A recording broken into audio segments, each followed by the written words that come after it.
শরীফুলের ইনজুরিতে শেষ মুহূর্তে একাদশে পরিবর্তন আনলো বাংলাদেশ। গ্রেইনের গ্রেড 1 স্ট্রেইনে 10 দিনের জন্য মাঠের বাইরে ছিটকে গেলেন টাইগার পেসার। পরিচালকদের নিয়ে পূর্বাচল স্টেডিয়াম পরিদর্শনে বিসিবি সভাপতি ফারুক আহমেদ। আন্তর্জাতিক ভেন্যু তৈরির দরপত্র বাতিল হলেও ঘরোয়া আসরের জন্য মাঠ চায় ক্রিকেট বোর্ড। এবং শিরোপা আর সাফল্যেও কাটছে না বাফুফের সংকট। প্রেসিডেন্ট সহ পুরো কমিটির নিয়মতান্ত্রিক পদত্যাগ দাবিতে সাবেক ফুটবলার ও সংগঠকদের মানববন্ধন।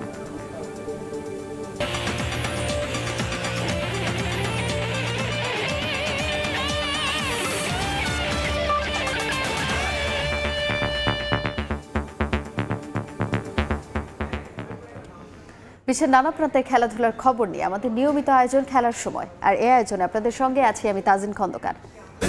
এদিকে বিশ্রাম বা বাদ নয়, মূলত গ্রোইন ইনজুরির কারণে সিরিজের দ্বিতীয় টেস্ট থেকে ছিটকে গিয়েছেন টাইগার পেসার শরীফুল ইসলাম। এক খুদে বার্তায় বিষয়টি নিশ্চিত করেছে বাংলাদেশ টিম ম্যানেজমেন্ট। বিসিবি থেকে জানানো হয়, প্রথম টেস্টের পর থেকেই গ্রোইনের সমস্যায় ভুগছিলেন শরীফুল। পরে এ ব্যথা নিয়েই অনুশীলন করেন তিনি, কিন্তু কোনোভাবে ব্যথা না কমলে এমআরআই করানো হয় শরীফুলের। টিমের সঙ্গে থাকা ফিজিও বায়েজিদ ইসলাম জানান,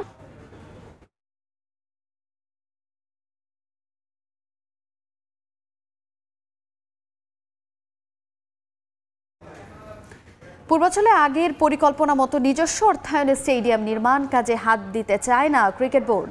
মূলত বাজেট স্বল্পতার কারণেই এই সিদ্ধান্ত নেওয়া হয়েছে বলে জানিয়েছেন বিসিবির নতুন সভাপতি ফারুক আহমেদ। তবে পূর্বাচলের জায়গাটি যেহেতু বিসিবির নিজস্ব, তাই এখানে নকশা অনুযায়ী দুটো জায়গায় আপাতত একটি মাঠ তৈরি করে ঘরোয়া সহ অন্যান্য ক্রিকেট টুর্নামেন্ট আয়োজন করার চেষ্টা করা হবে বলেও জানিয়েছেন বিসিবি বস। ইমপ্রুভমেন্ট, তার সাথে যদি কোনো নতুন মাঠ আমরা করতে পারি ওই ব্যাপারে আমরা চিন্তা করছিলাম। তো যেহেতু এটা আমাদের নিজস্ব জায়গা এবং এটার একটা প্ল্যান ছিল, এখন আমরা এটাকে আমরা মাঠে যত তাড়াতাড়ি এটাকে আমরা শেপ দিতে পারি, মাঠের শেপ, এটা আমাদের একটা প্রায়োরিটি। তার মানে আমাদের যে স্টেডিয়ামগুলো সংস্কার করার কথা ছিল ওটার সাথে এটা একটা ইনক্লুড হবে। আমরা সব স্টেপ বাই স্টেপ যাব।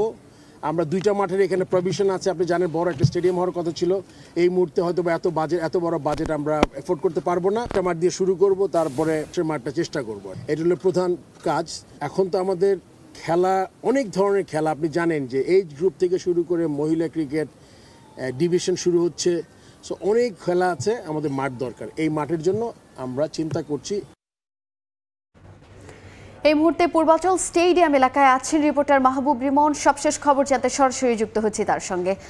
রিমন, আমার পেছনের যে ছন ক্ষেত দেখছেন, সেই ছন খেতে আসলে এখন আসলে ছনক্ষেত থাকলেও কিছু দিনের মধ্যে কিন্তু আসলে এখানে ক্রিকেট মাঠ তৈরি করার পরিকল্পনা বাংলাদেশ ক্রিকেট বোর্ডের। জানেন যে 2019 সালে আনুষ্ঠানিকভাবে এই যে পূর্বাচলের স্টেডিয়াম রয়েছে, সেই পূর্বাচলের স্টেডিয়ামটি আসলে মাঠ করতে চেয়েছিল বাংলাদেশ ক্রিকেট বোর্ড। এরপরে আসলে নানা কারণে কালক্ষেপণ হয়েছে। সেই কালক্ষেপণের ফলে কিন্তু এখন পর্যন্ত মাঠটা বাস্তবে রূপ দেয়নি। তবে নাজমুল হাসান পাপন চলে যাওয়ার পরে যিনি নতুনভাবে বাংলাদেশ ক্রিকেট বোর্ডের দায়িত্ব নিয়েছেন ফারুক আহমেদ, তিনি কিন্তু একটা বিষয় চাচ্ছেন যে যেহেতু নির্মাণ একটা সময় সাপেক্ষ ব্যাপার, মাঠ যেহেতু বাংলাদেশ ক্রিকেট বোর্ডের মাঠের সংকট রয়েছে, সেহেতু তারা চাইছেন যে যত দ্রুত সম্ভব এই মাঠে ক্রিকেট ফেরানোর জন্য। এবং জানেন যে ইতোমধ্যে কিন্তু এই মাঠে নারীদের তৃতীয় বিভাগ, দ্বিতীয় বিভাগের ক্রিকেট হয়েছে এবং 10টা উইকেট কিন্তু মোটামুটিভাবে প্রস্তুত রয়েছে। তারা চাইছেন যে দুটো মাঠ এখানে করতে, তবে প্রাথমিকভাবে কমপক্ষে একটি মাঠ করতে তাদের প্রাথমিকভাবে পরিকল্পনা। এবং সেই মাঠটি দিয়ে ঢাকা যে প্রিমিয়ার লিগ রয়েছে, যেটি কিনা বাংলাদেশের ওয়ানডে ফরম্যাটের সবচেয়ে প্রতিদ্বন্দ্বিতাপূর্ণ ক্রিকেট লিগ, এবং তাদের যে পরিকল্পনা যেটি কিনা 2025 সালে মার্চ নাগাদ অনুষ্ঠিত হয়, সেই ঢাকা প্রিমিয়ার লিগটা আসলে তারা এখানে করতে চাচ্ছেন। এর বাইরে বাংলাদেশ ক্রিকেট বোর্ডের দ্বিতীয় বিভাগ, তৃতীয় বিভাগ, প্রথম বিভাগ যেই লিগগুলো রয়েছে, অন্তত বিকেএসপিতে নয়, যেগুলো এই মুহূর্তে আসলে বিকেএসপিতে অনুষ্ঠিত হয়, সেই বিকেএসপির পরিবর্তে এইখানে তারা করতে চাচ্ছেন। এবং যিনি বিসিবির যিনি সভাপতি ফারুক আহমেদ, তিনি এসেছেন। এর বাইরে আমরা দেখেছি যে বোর্ড অফ ডিরেক্টরস যারা আসলে গেল বোর্ড মিটিংয়ে উপস্থিত ছিলেন, তারাও এখানে এসেছেন এবং তারা সবাই কিন্তু মাঠ দেখেছেন। একটা বিষয় বলছেন, আরও একটি পরিকল্পনা তারা বলছেন যে 2031 সালে বাংলাদেশে কিন্তু ওয়ানডে যে বিশ্বকাপ, সেই বিশ্বকাপের স্বাগতিক হবে বাংলাদেশ। এবং সেই বিশ্বকাপের আগে তারা কিনা একটা স্টেডিয়াম, যেই স্টেডিয়াম সেই নকশাও কিন্তু পরিবর্তন আসবে। জানে যে আগে বোর্ডের আদলে ছিল, সেই নকশাতেও পরিবর্তন আসবে নিশ্চিত, নামটাও পরিবর্তিত হবে। কারণ পূর্বের নাজমুল হাসান পাপন কিন্তু এই স্টেডিয়ামটাকে করতে চেয়েছিলেন শেখ হাসিনা ক্রিকেট স্টেডিয়ামের নামে, তবে পরিবর্তিত পরিস্থিতি সেই নামটাও পরিবর্তিত হবে। সেই নামটা আসলে কি হতে পারে, পূর্বাচল স্টেডিয়াম হবে কিংবা কার নামে কিভাবে হবে, কিংবা যদি স্টেডিয়ামটা করাও হয় সেটা আসলে কিভাবে হবে। পূর্বে আসলে যেমন পরিকল্পনা ছিল যে বাংলাদেশ ক্রিকেট বোর্ড নিজস্ব অর্থায়নে এই মাঠটি করবে, কিন্তু সেই পরিকল্পনা থেকেও কিন্তু বর্তমান কমিটি সরে এসেছে। জানেন যে আগামী বছরের অক্টোবর পর্যন্ত বর্তমান কমিটির মেয়াদ রয়েছে। তারা আসলে একটা প্লট তৈরি করে দিতে চান এবং সেই প্লটে পরবর্তীতে যারা বাংলাদেশ ক্রিকেট বোর্ডের দায়িত্ব নেবেন তারা যেন সেই প্লটে আসলে কাজটা করতে পারেন, জিনিসটা তারা অনেক সহজ করতে চান। তবে প্রাথমিক যদি পরিকল্পনার কথা বলি, সেই পরিকল্পনা হচ্ছে তারা যত দ্রুত সম্ভব এখানে কিন্তু তারা ক্রিকেটটা ফেরাতে চান। এবং বলছিলাম যে 10টা উইকেট কিন্তু প্রস্তুত রয়েছে, সেক্ষেত্রে আসলে আউটফিল্ডও এখানে যিনি পিচ কিউরেটর রয়েছেন বিলাল, বাংলাদেশের যারা ক্রিকেটের নিয়মিত খোঁজ খবর রাখেন তারাও জানেন যে বাংলাদেশের সেরা যে কয়েকজন পিচ কিউরেটর রয়েছেন তার মধ্যে একজন হচ্ছেন বিলাল, এবং তিনিও আসলে তার সঙ্গে কথা বলছি, তিনি বলেছেন 3 থেকে 4 মাস যদি যায়, আগামীতে শীতের সিজন আসছে, বৃষ্টির কোনো সংখ্যা নেই, সব কিছু থাকলে 3 থেকে 4 মাসের মধ্যে হয়তো বা তারা মাঠটা প্রস্তুত করবেন। তবে একেবারে সব কিছুই কিন্তু প্রাথমিক পরিকল্পনা, এবং এই প্রাথমিক পরিকল্পনা তারা বলছেন যে 3 থেকে 4 মাসের মধ্যে হয়তো বা বাস্তবে রূপ নেবে, এবং সব কিছু যদি ঠিক থাকে আগামী জানুয়ারি মাসে ঘরোয়া তৃতীয় বিভাগ ক্রিকেট লিগ দিয়ে কিন্তু এই যে পূর্বাচল স্টেডিয়াম রয়েছে সেই স্টেডিয়ামে তারা খেলা ফেরানোর প্রত্যাশা করছেন। তো এই ছিল আমার কাছে পূর্বাচল থেকে স্টেডিয়ামের যে আপডেট তার সবশেষ। পূর্বাচল স্টেডিয়াম পরিদর্শনে গেছেন বিসিবির সভাপতি ফারুক আহমেদ। পূর্বাচল থেকে সেই সবশেষ খবর জানাচ্ছিলেন সহকর্মী মাহবুব রিমন। বাস্তবতা মেনে চ্যাম্পিয়ন্স ট্রফির আগে tiger head coach Chandika Hathuru সিংহকে বিদায় করে দেওয়া উচিত নয় বলেই মনে করেন বিসিবির সাবেক প্রধান নির্বাচক ও অধিনায়ক মিনহাজুল আবেদিন নান্নু। তার মতে এতে নেতিবাচক প্রভাব পড়তে পারে ক্রিকেটারদের মানসিকতায়। সাবেক অধিনায়কদের নির্বাচন করার বিষয়সহ বিসিবির গঠনতন্ত্রেও সংশোধন চান নান্নু। চান্ডিকা হাথুরু সিংহে থাকছেন নাকি থাকছেন না, আর না থাকলে তার বিকল্প কে? চ্যাম্পিয়ন্স ট্রফির মাস 5 আগে হেড কোচকে গুড বাই বলে দেওয়াটা কতটা যৌক্তিক? পাকিস্তান সিরিজ আর বোর্ড সভা ছাপিয়ে এই আলোচনায় এখন দেশে ক্রিকেটের talk of the town. BCB সভাপতি ফারুক আহমেদের গুডবুকে নেই হাথুরু, তাকে বিদায় বলে দেওয়ার জন্য সঠিক মুহূর্তের অপেক্ষা করছে বোর্ড। সেটা হতে পারে পাকিস্তান সিরিজ শেষেই। তবে 2023 ওয়ানডে বিশ্বকাপের 7 মাস আগে কোচ পরিবর্তনের সুফল নয়, উল্টো নেতিবাচক প্রভাব পড়েছিল টাইগারদের পারফরমেন্সে। নতুন কোচ মানে যেন নতুন স্ট্র্যাটেজি। তাই তো চ্যাম্পিয়ন্স ট্রফি ঠিক আগে হাথুরুকে ছাঁটাই করে দেওয়াটা কতটা যৌক্তিক? 2023-এর কিন্তু বিশ্বকাপের যে ওই সময় যে কোচটা পরিবর্তন হয়েছিল, ওই সময় কিন্তু খুব শর্ট টাইমে কিন্তু প্ল্যান করাটা ডিফিকাল্ট। একটা টিম গুছিয়ে আনা কিন্তু মিনিমাম 1 থেকে 1.5 বছর সময় লাগে একটা বিশ্বকাপের জন্য। ওই জায়গায় এসে কিন্তু শর্ট করে যদি হেড কোচ যদি সরে যায়, ইটস ভেরি ডিফিকাল্ট। তো সুতরাং এই জায়গায় এই প্রসেসটা, কারণ একটা প্ল্যানেই কিন্তু 1 বছর ধরে দল আগাচ্ছিল, তো দেশে ওই সময়টা চেঞ্জ করে একটা ডিফিকাল্ট হয়ে গেছে। তারপরে আমি জানি না এখন বোর্ডের সিদ্ধান্ত, যেহেতু বোর্ডের ডাইরেক্টররা আছে, এটা মিলে সভাপতির সাথে সিদ্ধান্ত গ্রহণ করবে, তো এটা বোর্ডের সিদ্ধান্তের জন্য অপেক্ষা করতে হবে। 2025 সালের জুলাই পর্যন্ত চুক্তি আছে মিরপুরের কিউরেটর কামিনীর। নানা সমালোচনা সত্ত্বেও বাস্তবতা মানছেন সাবেক এই প্রধান নির্বাচক। বিসিবি সভাপতির মতো অন্তত উইকেট বানানোর ক্ষেত্রে নান্নুও কোনো দোষ দেখেন না এই লঙ্কানের। খেলার সময় কিন্তু হোম সয়েলের কন্ডিশন নিয়ে কিন্তু আগাতে হয়। কিছু কিছু জায়গায় কিন্তু আপনারা দেখেন ওডিআই বলেন, টেস্ট বলেন, এখানে কিন্তু র্যাঙ্কিংয়ের ব্যাপার আছে, পয়েন্টের ব্যাপার আছে। তো সুতরাং এই জায়গায় কিন্তু আপনাকে কম্প্রোমাইজ করতে হয়। পুরা একতরফা বললে হবে না, কারণ কিছু ম্যানেজমেন্টের সিদ্ধান্ত অবশ্যই নিয়ে কিন্তু আগাতে হয়। গুঞ্জন আছে এবার নতুন পরিচালনা পর্ষদে পরিচালক হিসেবে দেখা যেতে পারে নান্নুকে। আপাতত যা গুঞ্জনে সীমাবদ্ধ রাখছেন তিনি। তবে সংশোধন চান সাবেক অধিনায়ক কোটায় বিসিবিতে নির্বাচন করতে না পারার গঠনতন্ত্র। সবসময় কনসার্ন ছিল এই ব্যাপারে, আমরা কিন্তু অনেকবার আলোচনা করেছি, কারণ এটা হবে না কেন? ফর্মার ক্যাপ্টেনদের তো অবশ্যই দায়িত্ব আছে, এটা তো দেওয়ার অনেক কিছু আছে। সুতরাং এই জায়গাটা থেকে অবশ্যই গঠনতন্ত্র পরিবর্তন হওয়া উচিত। সাবেক সতীর্থ বোর্ড সভাপতি ফারুক আহমেদকে নিয়ে উচ্ছ্বাস ঝরল নান্নুর কণ্ঠে। তার বিশ্বাস কাগজে কলমে নয়, ফারুকের নেতৃত্বে সত্যি বদলে যাবে দেশের ক্রিকেট কাঠামো। মাহবুব রিমন, সময় সংবাদ, ঢাকা। আপাতত পরিবর্তন হচ্ছে না বঙ্গবন্ধু স্টেডিয়ামের নাম। কিছু জটিলতা থাকলেও আগামী ডিসেম্বরে সম্পন্ন হবে স্টেডিয়ামের সংস্কার কাজ। বিজয় দিবসে আবারও নতুনভাবে উদ্বোধন করা হবে দেশের ঐতিহ্যবাহী স্টেডিয়ামটি।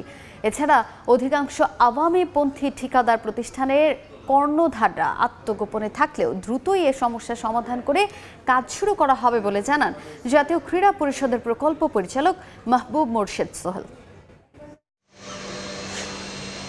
2021 সালে শুরু হয় দেশের সবচেয়ে ঐতিহ্যবাহী স্টেডিয়ামের সংস্কার কাজ। এতদিন সেই কাজের দায়িত্বে থাকা ব্যক্তিরা কালক্ষেপণ করে বাড়িয়েছে প্রকল্প ব্যয়। ক্রীড়া মন্ত্রণালয় জাহিদ আহসান রাসেলের যুগের পর শেষ হয়েছে নাজমুল হাসান পাপনের আমলও। তবে এত বছরও আলোর মুখ দেখেনি বঙ্গবন্ধু স্টেডিয়াম।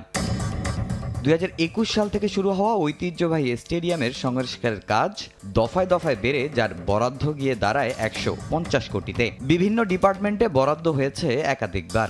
একবার স্প্রিংকলার বসানোর পর আবারও নতুন করে বরাদ্দ হয়ে পরিবর্তন করা হয়েছে সেগুলো। মিডিয়া সেন্টারের কাঠামো পরিবর্তন করা হচ্ছে দুবার, বাদ যায়নি ফ্লাডলাইট ও গ্যালারির চেয়ারগুলো। তবে যখনই শেষ হয়েছে অধিকাংশ কাজ তখনই দেশের পালা বদলে থমকে গেছে সব কার্যক্রম। হাসিনা সরকারের পতনের পর আওয়ামীপন্থী বেশিরভাগ ঠিকাদার প্রতিষ্ঠানের কর্ণধাররা চলে গেছেন আত্মগোপনে।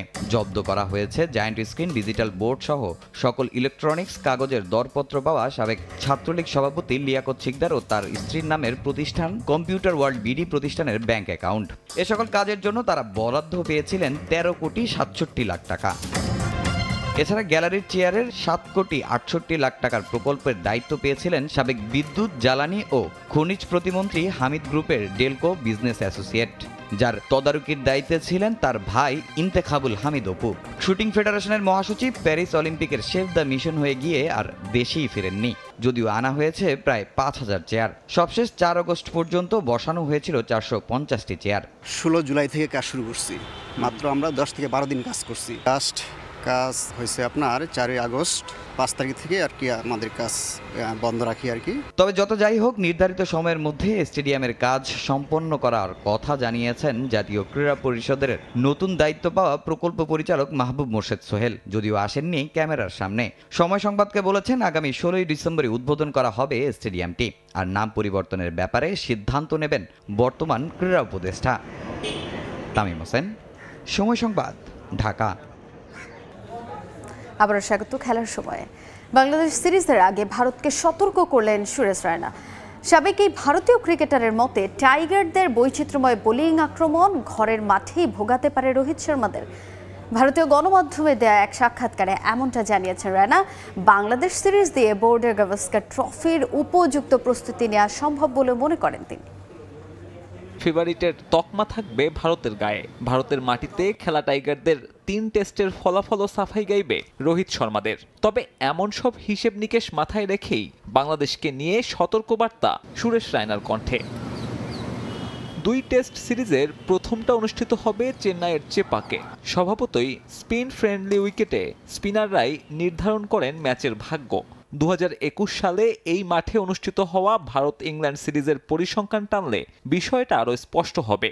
দ্বিতীয় ম্যাচে 40 উইকেটের 32টাই নিয়েছিলেন অশ্বিন, আকসার, মঈন আলীরা। আগের ম্যাচে যে সংখ্যাটা ছিল 24। দ্বিতীয় টেস্ট কানপুরেও আধিপত্য স্পিনারদের। যদিও 3 বছর আগে নিউজিল্যান্ডকে আতিথেয়তা দেয়ার 2 ম্যাচে সফল হয়েছেন কিউই পেসাররাও। তবে ভারতের হয়ে জাদেজা, অশ্বিনরা পুরনো বলে ধসিয়ে দেন অতিথিদের। মূলত ইংল্যান্ড, নিউজিল্যান্ডের মতো দলকে আটকাতেই স্পিন ফ্রেন্ডলি উইকেট বানায় ভারত। তবে বাংলাদেশের ক্ষেত্রে ওই কৌশল কাজ করবে না বলে মত রায়নার। পাশাপাশি এই সিরিজ দিয়ে আসন্ন অস্ট্রেলিয়া সফরের দারুণ প্রস্তুতি নেওয়া সম্ভব বলেও মনে করেন তিনি। আপনি বাংলাদেশকে হালকাভাবে নিতে পারবেন না, কারণ ওদের দারুণ স্পিন বোলিং আক্রমণ রয়েছে এবং কিছু ভালো খেলোয়াড় যারা লম্বা সময় ধরে পারফর্ম করে আসছে। অস্ট্রেলিয়া ট্যুরের আগে এই ম্যাচ দিয়ে প্রস্তুতি সারার দারুণ সুযোগ ভারতের সামনে। চেপাকে স্পিনাররা বাড়তি সুবিধা পেলেও কানপুরে বাড়তি চ্যালেঞ্জ থাকবে বাংলাদেশ দলের সামনে। মূলত অক্টোবরের আবহাওয়া আর ভেন্যুর ভৌগোলিক অবস্থান ভারতকে এগিয়ে রাখবে বলে মত সাবেক ক্রিকেটারের। যখন তারা কানপুরে খেলবে অক্টোবরে, তখন উইকেট অনেকটাই শক্ত এবং শিশিরের কারণে স্পিনাররা খুব বেশি টার্ন করবে না। মাঠ গঙ্গা নদীর কাছে হওয়ায় সকালে বেশ ঠান্ডা থাকবে। আবহাওয়ার বিষয়টিও সামলাতে হবে। তবে ভারতীয় দল খুবই শক্তিশালী। সেপ্টেম্বরের 19 তারিখে প্রথম টেস্ট শুরু 2 দলের। এরপর 27 তারিখ শুরু দ্বিতীয় ভারত বাংলাদেশ। সাব্বির মিথুন, সময় সংবাদ। বাংলাদেশের নারী বিশ্বকাপ আয়োজন না হওয়াটা দুঃখজনক। ঢাকা কিংবা সিলেটে ম্যাচগুলো আয়োজন হলে দর্শক সংখ্যা অনেক বেশি হতো, যা ক্রিকেটারদের উজ্জীবিত করতে ভূমিকা রাখতে পারত। এমন মন্তব্য করেছেন ইংল্যান্ড নারী ক্রিকেট দলের অধিনায়ক হিদার নাইট। বাংলাদেশের কন্ডিশন বিবেচনায় প্রস্তুতি নেওয়া এবার সংযুক্ত আরব আমিরাতে খেলা চ্যালেঞ্জিং হবে বলে মনে করেন এই ইংলিশ ক্যাপ্টেন। রাজনৈতিক অস্থিরতায় ভেস্তে গেল সব। দিনক্ষণ চূড়ান্ত, নির্ধারিত ছিল ভেন্যুও, হয়েছিল ট্রফি উন্মোচন, শুরু হয়েছিল শততম দিন গণনাও। কিন্তু ছাত্র জনতার অভ্যুত্থানের পর নিরাপত্তাজনিত কারণে নারী টি-20 বিশ্বকাপ বাংলাদেশ থেকে সরিয়ে নিতে বাধ্য হয় আইসিসি।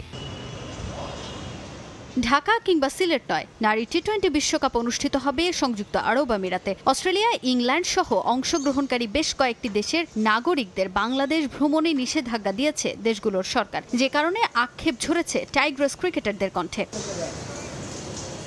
শারজাহ ও দুবাই স্টেডিয়ামের ধারণ ক্ষমতা 16 ও 25,000। এর আগে 2021 সালে ছেলেদের টি-20 বিশ্বকাপের সময় ভারত পাকিস্তানের ম্যাচ ছাড়া অন্য কোনো ম্যাচে দর্শক উপস্থিতি খুব একটা চোখে পড়েনি। আর মধ্যপ্রাচ্যে নারীদের বিশ্বকাপ আয়োজনের অতীত ইতিহাস না থাকায় সেখানে দর্শক উপস্থিতি নিয়ে একটা শঙ্কা থেকেই যায়। বাংলাদেশ বিশ্বকাপ আয়োজনের সব ধরনের প্রস্তুতি নেয়ার পর সেখান থেকে মেগা ইভেন্ট সরে যাওয়াটা ধাক্কা দিয়েছে দলগুলোতে।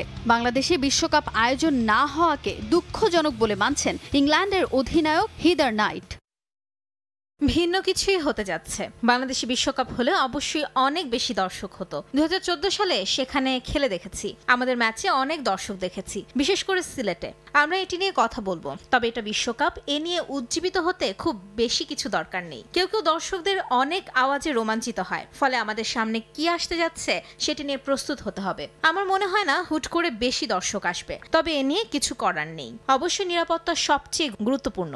বাংলাদেশ বিশ্বকাপের ভেন্যু বিবেচনায় রেখে প্রস্তুতি সেরেছে দলগুলো। ভেন্যু বদলে যাওয়ায় প্রত্যেক দলের জন্যই কিছুটা চ্যালেঞ্জিং হবে এবারের আসর। অবশ্যই বাংলাদেশ দলের জন্য ব্যাপারটি দুঃখজনক, নিজেদের মাটিতে বিশ্বকাপ খেলতে পারবে না। তবে আমার মনে হয় এটাই হয়তো ঠিক সিদ্ধান্ত। কন্ডিশন একটু আলাদা হবে, তবে তা মানিয়ে নেওয়ার জন্যই আমরা চেষ্টা করব। আগামী 3রা অক্টোবর বাংলাদেশ ও স্কটল্যান্ডের ম্যাচের মধ্য দিয়ে পর্দা উঠবে এবারের নারী টি-20 বিশ্বকাপের। তাজিন খন্দকার, সময় সংবাদ। দেখছেন খেলার সময়, সঙ্গেই থাকুন। New Sunsilk black shine. এই ছিল খেলার সময়ের এখনকার আয়োজনে, সঙ্গে থাকুন সময়ের।